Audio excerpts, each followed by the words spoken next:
los próximos 11 inviernos me darás 11 hijos. Las palabras del rey hombre lobo resonaron por el salón helado, mientras 1000 testigos observaban en silencio sepulcral. Xochitl sintió la sangre helársele en las venas antes de que hirviera en sus mejillas. No era un voto matrimonial, era una sentencia matemática susurrada contra su piel trémula. Pero lo que más la aterrorizaba no eran las palabras en sí, sino la certeza absoluta en su voz, como quien anuncia el amanecer. Lo que ella no sabía era que, detrás de aquella demanda, se ocultaba un secreto que lo cambiaría todo.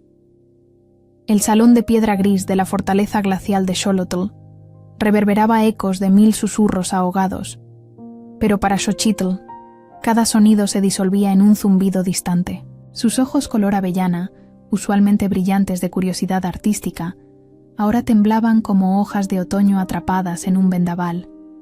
Sus manos, eternamente manchadas de tinta y carbón, marcas de su pasión secreta por el arte, se aferraban a los pliegues de su vestido nupcial como si fuera la última ancla en un mar embravecido. A su lado, inmóvil como una estatua de granito negro, Cawil dominaba el altar con su presencia sofocante. Incluso quieto, irradiaba una energía depredadora que hacía retroceder inconscientemente a los invitados más cercanos. Su estatura era intimidante, fácilmente 2 cabezas por encima de Xochitl. Pero era su quietud absoluta lo que verdaderamente aterrorizaba. Como si cada movimiento fuera calculado, cada respiración medida para no desperdiciar energía. El rey hombre lobo del norte era una leyenda andante, tejida en susurros atemorizados en las tabernas del sur. Las historias hablaban de batallas donde había luchado solo contra cientos, de enemigos que simplemente desaparecían tras encontrarse con él. Pero al observarlo ahora, Xochitl percibía que las leyendas no captaban la realidad más perturbadora. Cawil no era un monstruo salvaje. Era algo mucho peor. Un depredador perfectamente controlado. 2 siglos de guerras ininterrumpidas habían esculpido músculos bajo cicatrices que se entrelazaban como un mapa de violencia por su cuello y brazos expuestos. Algunas eran líneas finas y precisas, marcas de hojas. Otras eran irregulares, dejadas por garras o fuego. Cada marca contaba una sangrienta historia de supervivencia, y eran tantas que Xochitl se preguntó cómo aún quedaba piel intacta. Sus cabellos, negros como la pez, estaban recogidos en una trenza de guerra sencilla, revelando una frente marcada por una cicatriz en forma de luna creciente, probablemente de una batalla particularmente brutal. Sus ojos eran el detalle más perturbador, un azul tan gélido que parecía casi blanco, como hielo de glaciar milenario. No parpadeaban con frecuencia normal, y cuando se fijaban en algo, o alguien, la sensación era de ser estudiado por un depredador que decidía si valía la pena cazar. Se decía que había olvidado cómo sangrar, como si el dolor fuese un lujo que ya no podía permitirse. Al mirarlo ahora, Xochitl lo creía. Había algo inhumano en su quietud, una paciencia que pertenecía más a la piedra que a la carne. El matrimonio era una transacción política fría y calculada. La fertilidad legendaria del linaje de Xochitl sería intercambiada por la brutal protección militar de Cawil para las tierras del sol y la cosecha, devastadas por la hambruna que ya devoraba la 3ª cosecha consecutiva. Un trueque de útero por espadas, susurraban los nobles. Un precio justo para la supervivencia. Cuando el sacerdote de barbas glaciales unió sus muñecas con la cinta nupcial de cuero y plata, el calor de la piel de Cawil ardió a través de la frialdad perpetua que habitaba los huesos de Xochitl. Fue como tocar hierro al rojo vivo, doloroso e imposible de ignorar. El contraste la hizo estremecer, no de frío, sino de algo mucho más perturbador.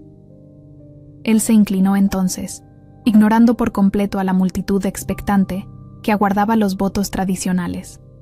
Su aliento cálido rozó el pabellón de su oído, provocando escalofríos que descendieron por su columna como dedos helados. Todos esperaban palabras de posesión formal, quizá una promesa política. Lo que vino fue mucho peor. En los próximos 11 inviernos, me darás 11 hijos. La frase flotó entre ellos como una nube de tormenta, pesada, específica, aterrorizante en su precisión matemática. No sonaba a un deseo romántico o siquiera a una orden real típica. Sonaba a una sentencia ya escrita en las estrellas, una profecía que él simplemente estaba comunicando. Xochitl sintió que el mundo se inclinaba peligrosamente. 11 hijos, 11 inviernos. ¿Por qué esa precisión cruel? ¿Por qué no muchos hijos o una dinastía? La especificidad de la demanda la helaba más que cualquier amenaza directa podría hacerlo. La primera noche en el laberíntico castillo fue un choque brutal contra todas las expectativas aterrorizadas que Xochitl había construido durante el viaje. La travesía hasta la fortaleza había durado 3 días a través de paisajes cada vez más desolados. Pasaron por aldeas abandonadas donde solo chimeneas de piedra permanecían como lápidas de comunidades muertas. El frío se intensificaba con cada kilómetro, hasta que incluso los caballos comenzaron a temblar. La fortaleza glacial de Xolotl estaba enclavada en la cima de una montaña donde la nieve nunca se derretía, sus torres perforando las nubes como dedos acusadores, apuntando a deidades sordas. La arquitectura era simultáneamente majestuosa y amenazante, muros de piedra negra pulida que reflejaban la luz como espejos siniestros, ventanas altas y estrechas que parecían ojos vigilantes, torres que se curvaban ligeramente hacia adentro, como si la propia fortaleza se estuviera inclinando para escuchar secretos. Dentro, los corredores resonaban con sus pasos de manera inquietante. El eco se multiplicaba, regresando de direcciones inesperadas, forjando la ominosa ilusión de otros seres en las penumbras. Las paredes se engalanaban con murales intrincados, códices pintados que relataban batallas ancestrales, hombres lobo desmembrando adversarios, reyes coronados sobre montañas de huesos, ceremonias de sangre bajo lunas rojas. Ella había anticipado ser tomada por la fuerza al cruzar el umbral nupcial. Su mente se preparó para aquel instante de dolor, humillación, la brutal consumación del deber de producir el primer heredero que anclara la profecía. ¿Para qué más serviría, sino como mera incubadora, un recipiente transitorio? Era lo que su estirpe le inculcó como el cruel destino de su matrimonio. En un giro insospechado, Cawil la condujo al suntuoso aposento con delicadeza que la desorientó. Verificó que el agua fuera cristalina, las velas ardieran debidamente y las mantas bastaran contra el frío implacable que se colaba por los muros de obsidiana. Sus movimientos eran de cautela casi reverente, como si su ser, forjado de cristal, pudiera fragmentarse con un gesto imprudente. Entonces, ejecutó un acto imprevisto. Inclinó la cabeza en una reverencia formal y se retiró, sellando la puerta por fuera con un suave pero terminante clic. No compartió su lecho. El aposento se sumió en silencio abisal, roto solo por el crepitar de la chimenea y el aullido melancólico del viento entre las torres. Xochitl permaneció inmóvil largos y densos minutos, su alma procesando aquella punzante negación. ¿Alivio? ¿Confusión que la arrastraba a un abismo de preguntas? ¿O quizás una extraña punzada de insulto velado a su linaje? ¿Por qué un rey, que dictaminó con fría matemática la concepción de 11 descendientes, la rehuía en la primera oportunidad de iniciar tan crucial proceso? Esa negación inicial, sutil pero devastadora, desestabilizó la arraigada creencia de Xochitl sobre su mero papel de incubadora, sembrando en su mente una semilla venenosa de inquisitiva curiosidad, un enigma por desentrañar. ¿Por qué Cawil, el soberano que proclamó con férrea determinación la necesidad de progenie, la eludía en el umbral mismo para su concepción?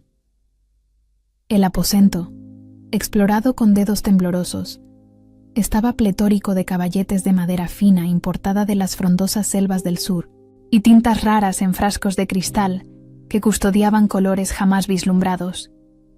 Azules profundos como océanos primigenios, rojos que emulaban sangre cautiva en botellas de obsidiana, y dorados que fulguraban como sol líquido condensado.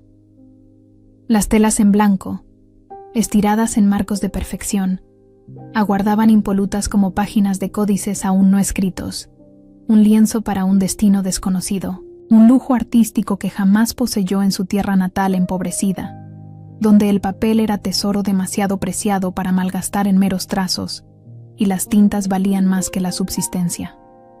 Aquí, en la fortaleza glacial, se congregaban materiales que bastarían para una existencia dedicada a la creación. Pinceles de todas hechuras, desde los más sutiles para detalles etéreos hasta los más amplios para vastos paisajes. Carbón de calidad superior, tizas pastel en tonalidades que solo en sus sueños más vívidos había osado imaginar. Pero lo que más la sobrecogió fue la meticulosa organización, una disposición que resonaba con el eco de su propia alma. Cada material estaba arreglado con una precisión que ella misma, de haber tenido elección, habría emulado. Los pinceles, meticulosamente ordenados por calibre y filamento, los pigmentos, armoniosamente dispuestos por gamas cromáticas, y una mesa cuya altura perfecta se adaptaba tanto al trabajo sentado como de pie. Incluso un sitial mullido había sido estratégicamente emplazado para capturar el nimbo dorado de la luz cenital que se filtraba por el ventanal. Cawil había indagado más allá de su fertilidad o linaje. Había descubierto la única cosa en el mundo que procuraba a Xochitl una alegría genuina: el arte. Pero, ¿por qué un rey, al que se percibía como brutal, se importaría con los pasatiempos de su esposa política? La cuestión la asediaba, un enigma persistente, mientras exploraba cada recoveco de su aposento principesco. En las semanas siguientes, la fortaleza glacial de Xolotl se reveló no como una prisión, sino como un bastión inquebrantable contra una amenaza invisible y aterradora. Xochitl, cuya esencia se forjó en una empatía desmedida y una necesidad crónica de complacer, rasgos que su madre había predicho serían su perdición, comenzó a incursionar por los corredores prohibidos, una vez que la curiosidad, cual marea indomable, venció al miedo inherente. Al principio, sus exploraciones eran breves deambulares en busca de mejores ángulos para sus pinturas. La fortaleza era una maravilla arquitectónica de proporciones titánicas, donde cada pasillo ofrecía perspectivas diversas de los patios internos y del majestuoso paisaje montañoso. Pero pronto percibió que existían áreas que los sirvientes eludían, corredores donde las conversaciones se extinguían en un murmullo fantasmagórico a su aproximación. Fue durante estas expediciones secretas que comenzó a discernir patrones perturbadores, revelaciones que helaban su propia savia vital más que cualquier amenaza directa. Los sirvientes susurraban en rincones oscuros sobre niños que nacían vacíos de esencia, un término que nadie explicaba, pero que portaba un peso de horror innegable. Vio retratos de familia en las galerías donde los rostros más jóvenes eran cubiertos por un velo negro, como si fuera demasiado peligroso siquiera contemplarlos. Había habitaciones infantiles que permanecían cerradas y empolvadas, cunas vacías que parecían aguardar ocupantes que jamás llegarían, juguetes cubiertos por sábanas blanquecinas, espectros de infancias truncadas. Una melancolía densa impregnaba las pétreas entrañas de la fortaleza como la humedad, calándose a través de los muros y aferrándose a su piel.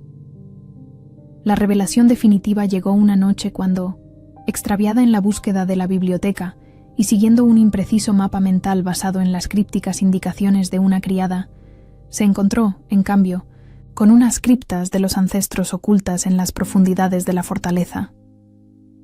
Un acceso velado por una escalera en espiral que se hundía en las entrañas de la tierra, mucho más allá de toda lógica visible.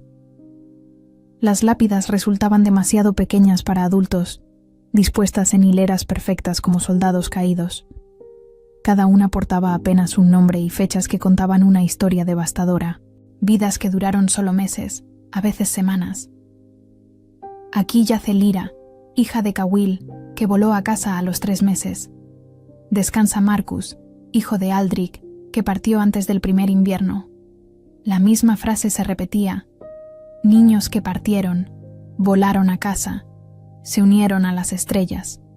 El reino padecía una plaga silenciosa y mortal, el estancamiento plateado, una maldición ancestral que impedía el nacimiento de niños hombres lobo, capaces de cambiar de forma. Pero era peor aún. Los infantes que nacían con la maldición languidecían lentamente, sus formas humanas rechazando la magia ancestral que debería fluir naturalmente por sus venas. El linaje se extinguía con pausada agonía, una generación tras otra.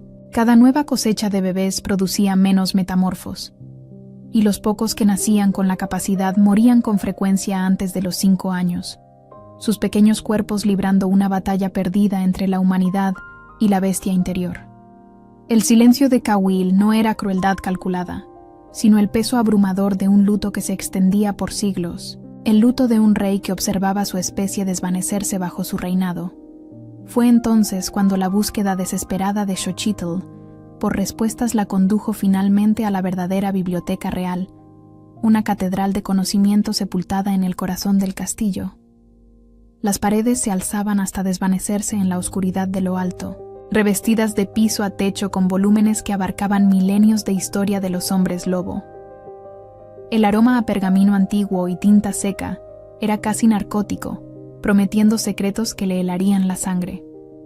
Escondido entre tratados de guerra estratégicos y códigos legales ancestrales, encontró el Códice de las 11 Estrellas, un manuscrito encuadernado en cuero que parecía vivo al tacto, latiendo ligeramente como un corazón. Las páginas eran de un pergamino más fino que cualquier cosa que ella hubiera visto, casi translúcido, y la tinta dorada resplandecía incluso en la penumbra de la biblioteca, como si estuviera escrita con luz capturada. Cuando abrió el libro, su aliento desapareció por completo. Las runas doradas no eran meramente decorativas. Se movían sutilmente en la página, reajustándose para formar palabras que ella podía comprender, sin importar en qué idioma antiguo estuvieran originalmente escritas. La magia del libro traducía su contenido directamente a su mente, otorgándole la fuerza para entender verdades que hubiera preferido ignorar para siempre. La frase del altar no era un capricho patriarcal o una demostración de poder, era una profecía literal, transcrita en runas doradas que brillaban incluso en la oscuridad. Para que la barrera mágica que protegía el reino de Aztlán de los devoradores de almas, bestias corrompidas que se nutrían de la esencia vital de los hombres lobo, no sucumbiera, el rey Cawil debía anclar su alma en 11 vástagos directos. Cada niño representaría una región del territorio, sus fuerzas vitales entrelazadas, forjando una intrincada red de protección que mantenía a los monstruos a raya. Pero un cruel límite temporal se cernía. Todo debía consumarse dentro de un ciclo solar específico. Si fracasaba, si el rey no lograba generar los 11 anclajes a tiempo, perdería inexorablemente su humanidad y se transmutaría en la misma bestia que cazaba. La metamorfosis sería inevitable e irreversible. Cawil no solo demandaba vástagos, libraba una carrera contra una ampolleta cósmica para salvaguardar tanto su reino como su propia alma. El primer gran evento que trastocó el destino fue el Festival de la Luna Roja, 3 lunas después de la llegada de Xochitl. Era una ancestral celebración que debía sellar la renovación de los votos de protección entre el rey y sus súbditos, una tradición que se remontaba a los primeros reyes hombre lobo. La fortaleza glacial de Xolotl se transformaba en una explosión de colores y aromas. Pendones escarlata y áureos ondeando en las almenas, el vaho de especias exóticas mezclado con carne asada, el resonar de músicos pulsando instrumentos que hacían reverberar las piedras con melodías hipnóticas. Xochitl había dedicado semanas a pintar escenas del festival, capturando los meticulosos preparativos que convertían la fortaleza glacial de Xolotl, antes lúgubre, en un fastuoso palacio de festejo. Mercaderes concurrían de todas las latitudes del reino, trayendo mercancías raras e historias de tierras lejanas. Había artistas escénicos que escupían fuego, bailarines que se movían como si fueran efímeras ráfagas de viento, hilanderos de cuentos que hacían que multitudes enteras contuvieran el aliento. Sin embargo, tras el velo de la celebración, Xochitl discernía presagios de tormenta que los demás invitados ignoraban. Guardias patrullaban en turnos dobles, sus manos nunca se apartaban del acero de sus armas. Cawil participaba en las festividades, pero sus ojos escrutaban sin tregua a la multitud, buscando amenazas invisibles. Era como observar a un lobo constreñido a la algarabía de ovejas, siempre listo para abalanzarse al primer indicio de peligro. En el cenit de las festividades, cuando el pulque fluía libre como torrente escarlata y las defensas estaban relajadas por primera vez en meses, un grupo de rebeldes que anhelaba el fin de la monarquía de hombres lobo lanzó un ataque coordinado y brutal. Se habían infiltrado entre los mercaderes y artistas, ocultando armas bajo instrumentos musicales y camuflando bombas incendiarias como presentes ceremoniales. El asalto se desató simultáneamente en 3 puntos. Incendiaron las tiendas de los mercaderes creando un velo de humo y terror.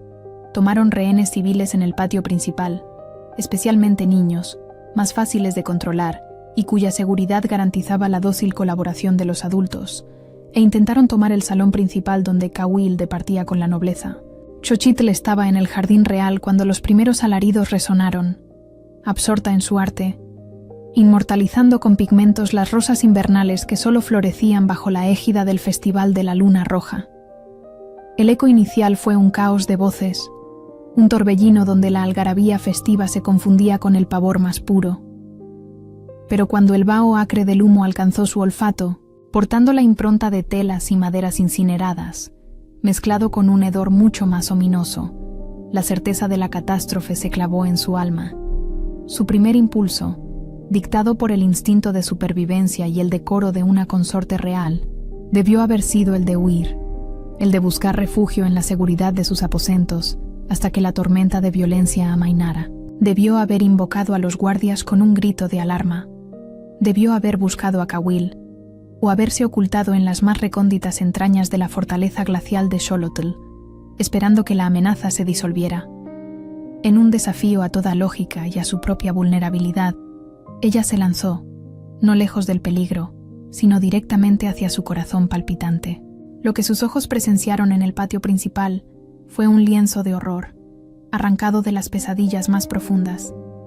Infantes que gemían de terror, apiñados en círculos coercitivos por hombres enmascarados, madres que desgarraban sus gargantas en clamores por sus retoños, mercaderes que, con futilidad desesperada, intentaban rescatar sus mercancías de las fauces ávidas de las llamas que devoraban sus jaimas. El aire, denso y tóxico, quemaba ojos y garganta, mientras el eco metálico de la batalla resonaba desde los flancos donde los guardias de la fortaleza glacial de Xolotl se batían en un combate feroz contra los insurgentes. Empuñando su erudición creciente sobre la intrincada arquitectura de la fortaleza glacial de Xolotl, un saber forjado en exploraciones solitarias y transformado en detallados mapas mentales, Xochitl discernió una senda de escape que, de forma providencial, permanecía ignota para los rebeldes. Las criptas de los ancestros, esos túneles olvidados que tejían una red subterránea conectando distintas alas del bastión, los mismos que ella había delineado en sus paseos nocturnos, en pos de la musa artística.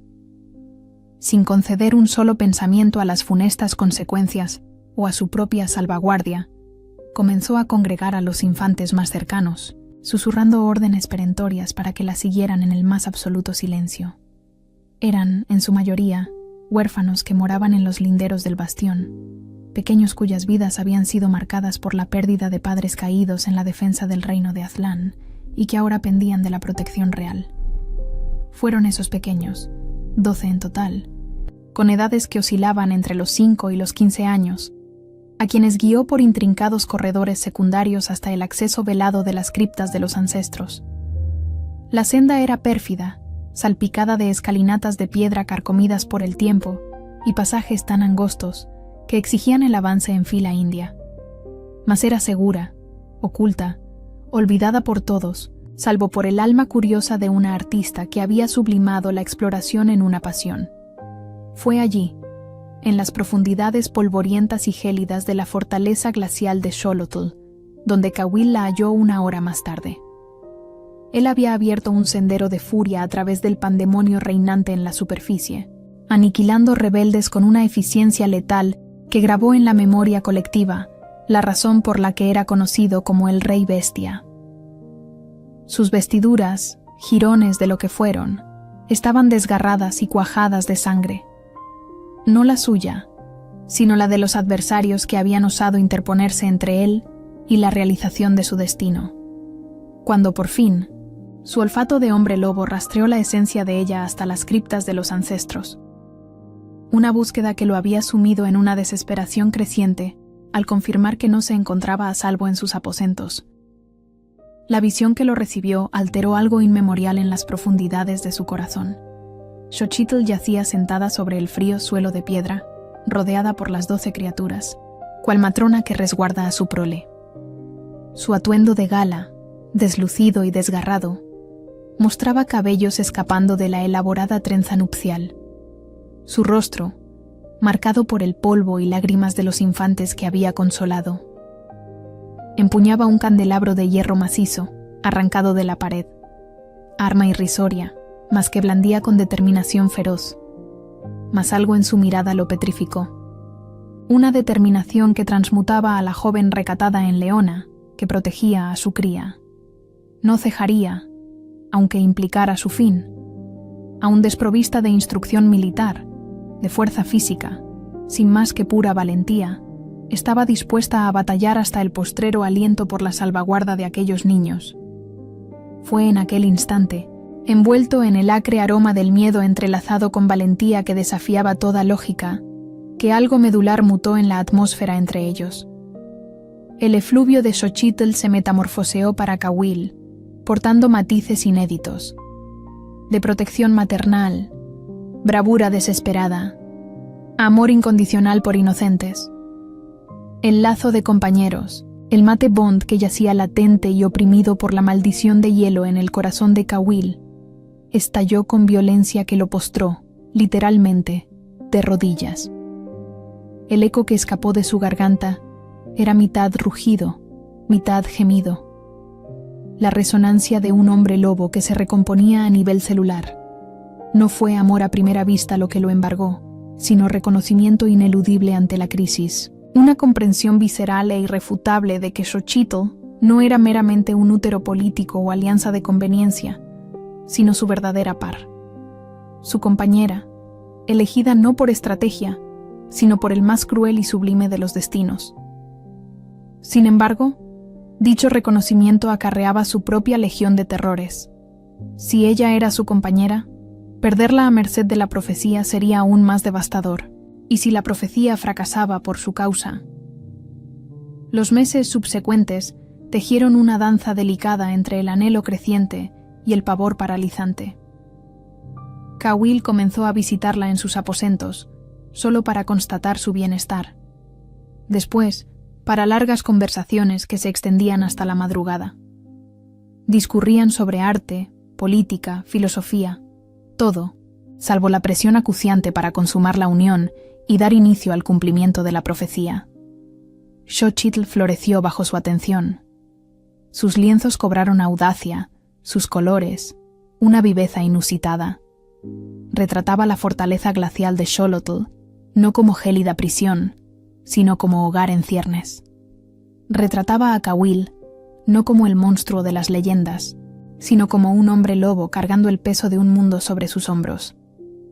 Pero la intimidad emocional trajo el primer gran escollo físico. Cuando finalmente se entregaron el uno al otro en una noche de tormenta particularmente violenta, cuando el deseo venció al miedo, Xochitl no concebía. Semanas se desvanecieron. Luego, meses. El ciclo lunar se repetía, sin atisbos de vida en su vientre. La presión del consejo de los ancianos se incrementó, y susurros venenosos de anulación infestaron los corredores como plaga. Quizá la profecía de los 11 solsticios erró al elegirla, murmuraba el señor Teoxtli en reunión que Xochitl no debió oír. O tal vez el rey perdió su virilidad junto a su humanidad, replicó doña Itzayana, con malicia velada. Cawil se distanciaba con cada luna vacía. El peso de su responsabilidad lo aplastaba visiblemente, surcando su rostro con líneas de tensión, como grietas en una estatua bajo inmensa presión. Fue entonces cuando la segunda revuelta cambió sus vidas, una gélida mañana de otoño, mientras las nieves empolvaban las torres de la fortaleza glacial de Xolotl. Xochitl sorprendió a don Amaro, el consejero más leal y antiguo de Cahuil, adulterando sus tónicos de fertilidad. Había despertado antes de lo usual, perturbada por sueños extraños donde voces ancestrales susurraban advertencias incomprensibles. Bajando a la cocina por té caliente para calmar sus nervios, lo vio por la puerta entreabierta de la despensa de hierbas medicinales. Don Amaro, quien sirvió con lealtad inquebrantable a 3 reyes antes de Cahuil, vertía con manos viejas, pero aún firmes, un líquido lechoso y viscoso, en el té matinal de Xochitl. El movimiento era practicado, casi automático, revelando una rutina antigua. El líquido exhalaba un ligero amargor, que explicaba el gusto extraño en los tés de las últimas semanas.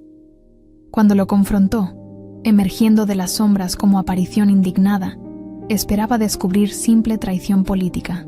Quizás servía a los rebeldes que atacaron el Festival de la Luna Roja.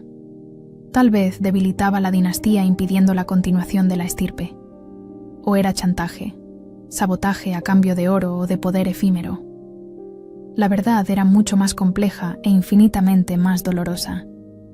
«Intento salvar a mi rey», confesó don Amaro, con lágrimas surcando sus mejillas arrugadas y manos temblorosas aferradas al frasco vacío. «La profecía de los 11 solsticios, mi señora, silencia el precio que él pagará. Cada nacimiento arrebatará un fragmento de su inmortalidad. Cada niño drenará años de vida como sangre de herida perpetua que jamás sanará». Las palabras brotaron en un torrente desesperado. Décadas de secretos finalmente liberados. Los 11 hijos lo matarán lentamente, transformando al alfa más poderoso del reino de Aztlán en un mortal frágil y vulnerable. Él envejecerá con celeridad, perdiendo primero su fuerza, luego su velocidad de cura y finalmente su capacidad de transformación. Y entonces, los devoradores de almas y otros enemigos caerán como buitres voraces olfateando carroña. Don Amaro cayó de rodillas ante ella, un hombre orgulloso, destrozado por el conflicto entre lealtad y amor.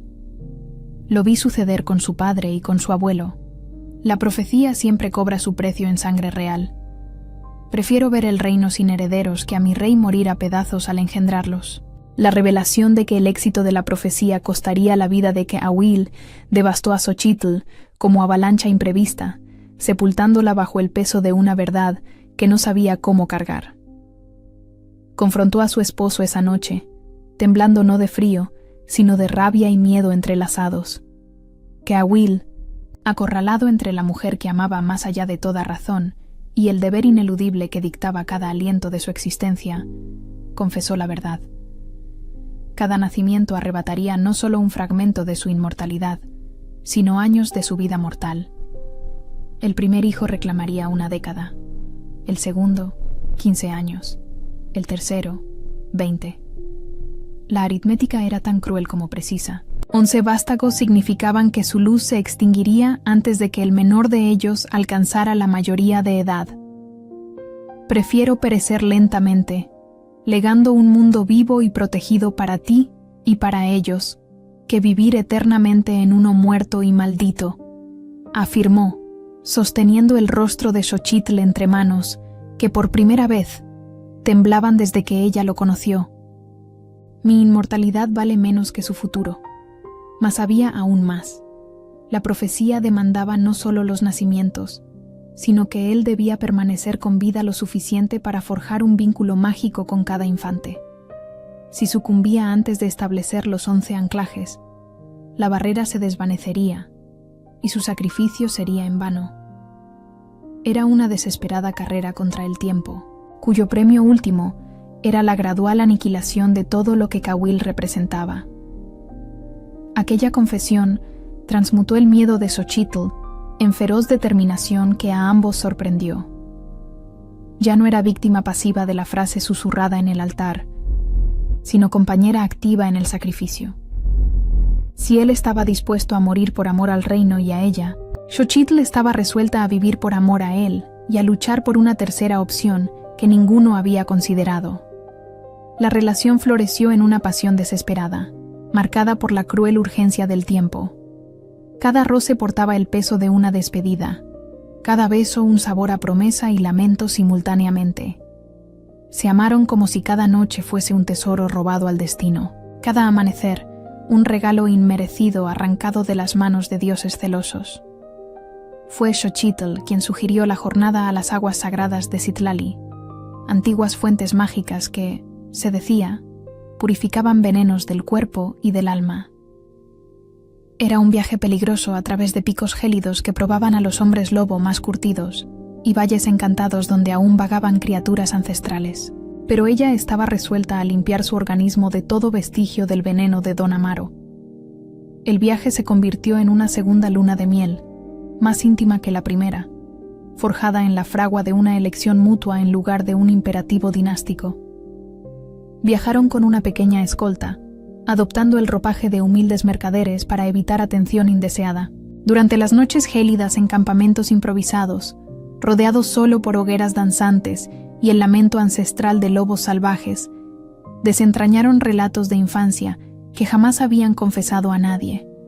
Cawil habló sobre la soledad abismal de crecer, sabiendo que era diferente, condenado a soportar el yugo de un reino milenario antes incluso de comprender la magnitud de su destino. Contó sobre la primera vez que se transformó, la agonía y el pavor primario de sentir sus huesos quebrarse y reformarse, sus músculos expandirse, sus sentidos intensificarse hasta que el mundo se volvió una avalancha sensorial que lo consumía. Xochitl compartió memorias de una infancia marcada por la escasez pero teñida, no obstante, de una belleza recóndita, cómo encontraba colores en los atardeceres cuando no tenía tinta, cómo dibujaba con ramas en la tierra cuando no tenía papel, cómo su imaginación tejía en su mente lienzos vívidos que transformaban los momentos más difíciles en historias para consolarse. Cawil, el monarca inexpugnable que gobernaba a través del miedo y el respeto absoluto, permitió que Xochitl cuidara de sus cicatrices ancestrales, no solo las físicas, sino las emocionales que jamás habían cerrado del todo, dejando un eco de dolor. Ella trazó cada herida con yemas diestras y etéreas, dibujando mentalmente el mapa de sufrimiento que cubría su cuerpo como una crónica silente de 2 décadas de guerra. Cada marca contaba una historia. La línea irregular en el hombro izquierdo, donde una punta de lanza casi perforó su corazón. Las pequeñas cicatrices punteadas en el brazo derecho, donde garras ponzoñosas casi lo mataron por envenenamiento. La marca en forma de estrella en el pecho, donde una criatura abisal, corrompida por la oscuridad, intentó arrancarle el corazón a un palpitante. En cambio, él grabó en su memoria cada centímetro de su piel, cada efímera peca dorada en sus hombros, cada marca de nacimiento, cada pequeña imperfección que la hacía singular. Pero la estaba reivindicando, no con el yugo de la posesión real, ni como mera prenda de un deseo político, sino como un santuario íntimo e inexpugnable, el único lugar en el mundo donde podía ser vulnerable, en las aguas sagradas de Citlali, rodeados por vapor que se elevaba en volutas como un incienso ancestral, cargando aromas de minerales antiguos y la magia primigenia que aún yacía latente, se purificaron más que físicamente. El agua caliente, calentada por el hálito ígneo de un fuego subterráneo que ardía desde el albor de los tiempos, disolvió años de soledad, de miedo, de resignación ante designios férreos, cincelados en piedra por deidades impías. Fue allí, bajo las estrellas reflejadas en la superficie de las aguas sagradas, que finalmente fusionaron sus almas en una entrega total. No como rey y reina cumpliendo un mandato dinástico, sino como hombre y mujer, eligiendo el amor como su único e inquebrantable estandarte, por encima de todas las otras consideraciones. Fue allí donde Xochitl concibió, aunque solo lo descubriría semanas después, cuando el ineludible sopor matutino se manifestó con ferocidad. Pero la gestación trajo consigo peligros insospechados. El primer gran giro del destino se manifestó cuando Xochitl descubrió, a través de los vívidos sueños que la visitaban cada noche, que no era una simple omega. Ella era una portadora del invierno, una anomalía genética que surgía quizás una vez por milenio. Las portadoras del invierno poseían la facultad de amplificar y compartir la magia del hombre lobo en lugar de solo recibirla. Esto implicaba que no necesitaría drenar la esencia vital de Kawil para engendrar a los herederos mágicos, sino que dividiría la carga vital con él, fortaleciéndolos a ambos en el proceso. Era un hallazgo que debió haber traído consuelo, pero que, en cambio, atrajo una atención letal. Los devoradores de almas, que por siglos habían permanecido allende la barrera, percibieron la fluctuación en la magia del reino. Una portadora del invierno encinta irradiaba poder como un faro en las tinieblas, un faro que convocaba a depredadores ancestrales y hambrientos. El tercer evento crucial fue el asedio del solsticio oscuro, cuando la fortaleza glacial de Xolotl fue asaltada no por rebeldes humanos, sino por los mismos monstruos que la barrera contenía. Arribaron durante la noche más prolongada del año, en el instante en que la magia se hallaba en su punto más tenue, deslizándose por grietas en la realidad, cual sombras que hubieran cobrado existencia. Xochitl, encinta de apenas unas semanas, un hecho que mantenía aún en el más estricto secreto, anhelando la certeza antes de infundir esperanzas a Kawil, se vio acorralada en la torre más alta, mientras las criaturas invadían los niveles inferiores de la fortaleza. Kawil, al percibir su terror a través del lazo de compañeros ahora completamente fraguado, cayó en un frenesí berserker. Libró una batalla feroz a través de hordas de sombras armadas de garras y colmillos, mas cada muerte lo precipitaba más hondo en la locura de la bestia que moraba en su alma. La delgada línea entre protector y monstruo comenzaba a desdibujarse. Fue la intervención de Xochitl lo que lo salvó, no con armas ni sortilegios, sino con su voz. Desde lo alto de la torre, ella le clamó su promesa original, recordándole el futuro que juntos forjaban, la estirpe que crecía, sigilosa, en su vientre. 11 inviernos, 11 hijos, prometiste un porvenir, no me dejes huérfana de él ahora. La conexión psíquica entre ambos, amplificada por la incipiente gestación y el poder de portadora del invierno que despertaba en Xochitl, desató una onda de choque luminosa que repelió a los devoradores cual estallido de sol puro. En aquel instante, una verdad crucial fue desvelada, el cuarto y definitivo giro que lo cambiaría todo. El poder de la profecía no emanaba de los infantes nacidos, sino del amor gestado en su creación. La barrera mágica no requería sacrificios de sangre, sino unión. No demandaba una muerte paulatina, sino vida abundante compartida. La batalla fue ganada, pero dejó profundas cicatrices. La fortaleza requería meses para ser reparada, y, lo más trascendente, la fe en las antiguas interpretaciones de la profecía estaba hecha añicos. Urgía hallar un nuevo sendero para proteger el reino, uno que no exigiera la vida de Kawil. El último invierno del primer año se cernía cuando Xochitl reveló su gestación. Lo que debió ser una celebración se transmutó en crisis, pues entró en labor de parto prematuro en una tempestad glacial que aisló por completo la fortaleza glacial de Xolotl. Ningún curandero pudo llegar, ningún médico atravesaría las sendas bloqueadas por la nieve. Kawil, el rey guerrero que comandó ejércitos y enfrentó dragones, hubo de transmutarse en partero. Sus manos ciclópeas, avesadas a espadas y voluntades quebradas, trepidaban cual hojas mientras traía a sus hijos al mundo. Fueron hijos, en plural, gemelos con la impetuosa urgencia de un destino grandioso. La naturaleza aceleraba el proceso. La profecía de los 11 solsticios no exigía 11 gestaciones, sino 11 almas conectadas al poder real. Con gemelos, los 11 solsticios podían acortarse, o la dinastía estaba destinada a ser aún mayor de lo previsto. Cuando los infantes, por fin, emitieron su primer lamento, primero uno, luego el otro, sus voces se armonizaron en una melodía que hizo vibrar las piedras de la fortaleza glacial de Xolotl. La barrera arcana resplandeció con una intensidad no vista en 3 centurias. El poder no emanaba de sacrificio, sino de amor multiplicado. Cada niño, nacido del amor verdadero entre Kawil y Xochitl, no drenaría su fuerza, sino que añadiría a la red de protección del reino. En vez de debilitar al rey, La profecía lo fortalecería, si era cumplida con corazón dispuesto, no solo deber resignado. 1 año después del matrimonio, se hallaban en el mirador del aposento restaurado, ahora no un lugar de rechazo y confusión, sino un santuario de amor conquistado a través de pruebas que podrían haber destruido almas más débiles. La arquitectura del aposento había sido sutilmente modificada.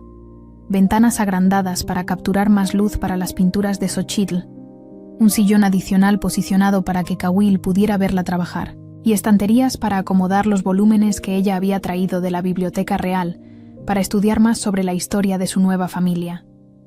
Cawil sostenía los 2 preciosos paquetes, envueltos en pieles de lobo blanco, pieles cazadas por él en una expedición especial, eligiendo los ejemplares más puros para sus primogénitos. Los infantes dormían profundamente, sus rostros diminutos y perfectos, relajados en la inconsciencia de la infancia, ajenos a ser los primeros de una nueva dinastía, pioneros de una esperanza renovada. Los gemelos eran distintamente diferentes ya en sus primeros días. El varón tenía el cabello oscuro de Cawil y parecía destinado a crecer con la misma imponente estirpe, mientras que la niña poseía los ojos color avellana de Xochitl y dedos delicados que ya parecían anhelar pinceles en vez de espadas. Mientras tanto, Xochitl pintaba la aurora boreal que danzaba en el cielo como una celebración celestial de su triunfo. Sus colores eran más vibrantes que cualquier cosa que hubiera logrado capturar antes. Verdes que parecían vida líquida, azules profundos como sueños de océano, dorados que rivalizaban con el sol mismo. La magia renovada del reino, aparentemente, estaba influyendo incluso en su arte. Cada pincelada cargada con un poder que tornaba las tonalidades más ricas, más reales. Pero no era solo la técnica lo que había mejorado. Había una confianza en sus movimientos, una certeza nacida de saber que había encontrado su lugar en el mundo.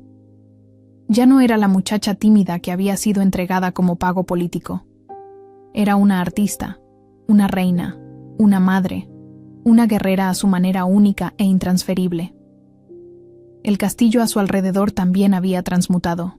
Los pasillos antes hechizados por una tristeza ancestral ahora resonaban con risas de sirvientes que albergaban una esperanza renovada en el futuro.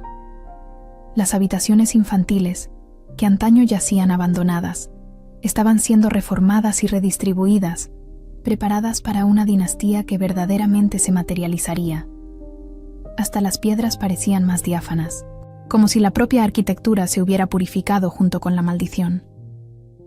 Cawil observaba a su esposa trabajar, memorizando cada fibra del instante, la forma en que mordía sutilmente su labio inferior cuando estaba concentrada, cómo sus dedos danzaban sobre el lienzo con una destreza y seguridad que él solo había presenciado en los guerreros más curtidos, cómo ocasionalmente se detenía para verificar a los bebés antes de retomar la pintura.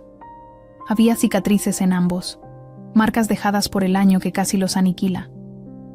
Cawil tenía una nueva señal en el brazo, donde una garra de devorador de almas había rasgado profundamente durante el asedio. Xochitl lucía una pequeña cicatriz en la palma de la mano, recuerdo de la noche en que se había cortado accidentalmente al romper un frasco de vidrio, revelando la traición de Don Amaro. Pero estas marcas no los menguaban, los definían. Eran testimonio de que habían luchado por su amor, que habían sangrado por su futuro, que se habían elegido el uno al otro una y otra vez, aun cuando parecía imposible. La frase inicial resonó entre ellos, pero transfigurada por el amor y la comprensión que habían forjado a través de la fragua del destino. 2 solsticios de invierno, 2 hijos. Cawil corrigió con la suavidad del viento, besando su frente aún perlada de sudor, saboreando el aroma que ahora le era profundamente familiar: tinta y resolución, magia y maternidad. Parece que alguien tiene prisa por reescribir el mundo. Xochitl sonrió, exhausta, pero incandescente de poder y propósito. Sus ojos color avellana no destellaban ya con el temor o la confusión de antaño, sino con una genuina expectación por lo venidero. Contempló el horizonte, donde la barrera mágica danzaba en ondas doradas, más fuerte y resplandeciente que las leyendas más optimistas que jamás se hubieran hilado. La barrera ya no era una necesidad desesperada, sino una celebración. En lugar de drenar la energía del reino para subsistir, ahora irradiaba poder de vuelta a la tierra, haciendo que las cosechas crecieran más robustas, los inviernos menos crudos, y los niños nacieran más sanos en todo el territorio. «Faltan 9», respondió ella, no como una sumisa que acataba una orden o una víctima resignada a su destino, sino como una reina que planificaba su imperio de amor y caos organizado. Pero ahora sabemos que no se trata de sobrevivir a la profecía, sino de danzar con ella. La demanda, susurrada en el altar, se había transformado en el proyecto de vida voluntario de ambos. Una sentencia de muerte se trocó en promesa de eternidad, prueba tangible de que incluso las profecías más aterradoras pueden ser reescritas por la fuerza del amor verdadero, combinada con la valentía suficiente para cuestionar lo que parece inmutable. Afuera, la nieve comenzaba a caer de nuevo, el primer indicio del segundo invierno de su matrimonio. Mas dentro del castillo, rodeados por el calor de la familia que habían elegido forjar contra toda probabilidad, el invierno parecía menos un final y más un inicio infinito de posibilidades. Los bebés murmuraban en sueños, pequeños sonidos que resonaban a través de las piedras del castillo como presagio de futuras risas, y en algún lugar más allá de las montañas, otros reinos observaban con codicia la luz dorada que ahora emanaba constantemente de la fortaleza glacial de Xolotl, preguntándose cómo un paraje tan temido se había transfigurado en un faro de esperanza. Si esta epopeya de amor, que desafió una profecía ancestral y transmutó el miedo en poder, ha cautivado vuestro espíritu, os invitamos a explorar más sagas épicas de reyes hombre lobo. Manteneos atentos a las nuevas crónicas sobre soberanos sobrenaturales y reinas que forjan su propio destino.